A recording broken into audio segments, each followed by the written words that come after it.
Salve Maria Imaculada, bem-vindo ao canal Comentários Bíblicos Católicos. Hoje nós vamos refletir a respeito de Mateus 16, 21, 27, o Evangelho deste domingo. Abre aspas. Naquele tempo, Jesus começou a mostrar a seus discípulos que devia ir a Jerusalém e sofrer muito da parte dos anciãos, dos sumos sacerdotes e dos mestres da lei, e que devia ser morto e ressuscitar no terceiro dia. Então Pedro tomou Jesus à parte e começou a repreendê-lo, dizendo: Deus não permite tal coisa, Senhor, que isso nunca te aconteça. Jesus, porém, voltou-se para Pedro e disse: Vá para longe, Satanás. Tu és para mim uma pedra de tropeço, porque não pensas as coisas de Deus, mas sim as coisas dos homens. Então Jesus disse aos discípulos: Se alguém quer me seguir, renuncie a si mesmo, tome a sua cruz e me siga. Pois quem quiser salvar a sua vida vai perdê-la, e quem perder a sua vida por causa de mim vai encontrá-la. De fato, que adianta o homem ganhar o mundo inteiro, mas perder a sua vida? O que poderá alguém dar em troca de sua vida? Porque o Filho do Homem virá na glória do seu Pai, com seus anjos, e então retribuirá a cada um de acordo com sua conduta. Fecha aspas. Neste trecho do Evangelho, vemos a repreensão de Pedro por Jesus devido à negação da sua morte em Jerusalém. Esta passagem guarda um paralelo com o momento anterior da confissão de fé de Pedro. Pois, na confissão de que Jesus é o Messias, o Filho do Deus vivo, Jesus proclama que Simão, filho de Jonas, é bem-aventurado, fala que não foi a carne nem o sangue, ou seja, nada puramente humano que lhe revelaram isso, e chama-lhe de Pedro por ser a pedra sobre a qual edificaria a sua igreja. E na negação da cruz, Jesus atribui a Simão o título de Satanás, fala que ele considera as coisas dos homens e não as coisas de Deus, e que a mesma pedra se mostra também pedra de tropeço. Muitos se utilizam deste evento, como também de outros, para defender a tese de que Simão Pedro nunca foi vigário de Cristo, ao qual chamamos comumente de Papa na Igreja Católica. Afinal, se ele fosse o líder dos cristãos, não seria chamado de pedra de tropeço, que faz muitos caírem no caminho da fé? Inclusive, afirmam que é risível o dogma da infalibilidade papal. No entanto, se analisarmos bem, veremos que não há contradição entre o ensinamento católico e o que mostram tais acontecimentos. Atentemo-nos para isso a uma máxima escolástica: a corrupção do bom é o mal e a corrupção do ótimo é o péssimo. Quando vemos uma pessoa qualquer cometendo um erro, podemos deixar passar. Pode ser irrelevante para nós, talvez usemos para justificar algum erro nosso, talvez não. Agora, quando as pessoas veem um líder religioso cometendo um erro, há um grande escândalo. Alguns chegam a duvidar da veracidade da religião, outros procuram imitar o líder em seu erro. E percebendo isso, vemos que Simão Pedro, assim como seus sucessores, podem sim serem os líderes supremos deixados por Cristo para governar sua igreja e, ao mesmo tempo, estarem sujeitos a serem pedra de tropeço, causa de escândalo aos fiéis, pois isso é algo passível da própria natureza de uma autoridade.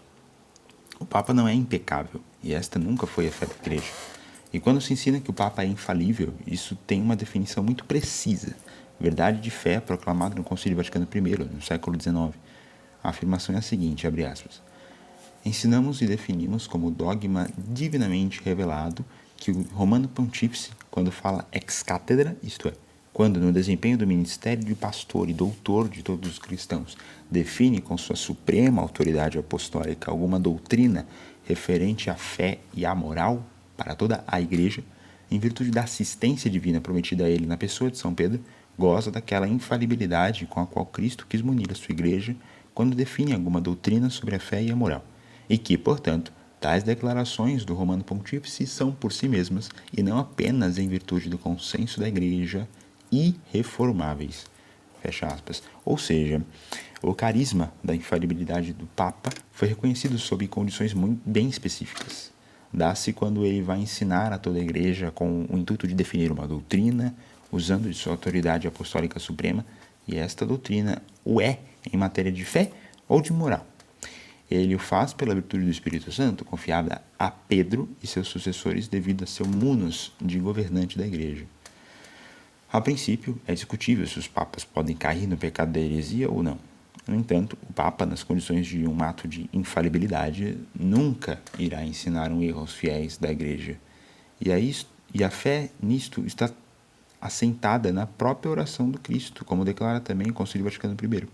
Na ocasião da última ceia, Jesus prometeu ao príncipe dos apóstolos, Pedro, abre aspas, eu roguei por ti, para que a tua fé não desfaleça, e tu, uma vez convertido, confirme os teus irmãos, fecha aspas. Lucas 22, 32.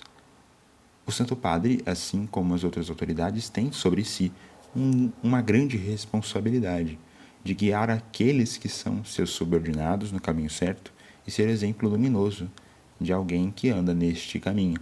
É de certo algo pesado de se fazer sozinho. Um pai ser constante, modelo para seus filhos, um patrão ser atento e justo para com seus empregados, um ministro de Estado ser sábio e prudente em suas ações de governo e em sua vida pública. E nesta estrada, temos que matar nosso orgulho a cada momento, abdicar de coisas que, mesmo boas, nos impedem no crescimento interior e interior. Vigiarmos-nos para não cair, e se caímos, corrigir nossos erros diante de Deus e daqueles que inspiramos.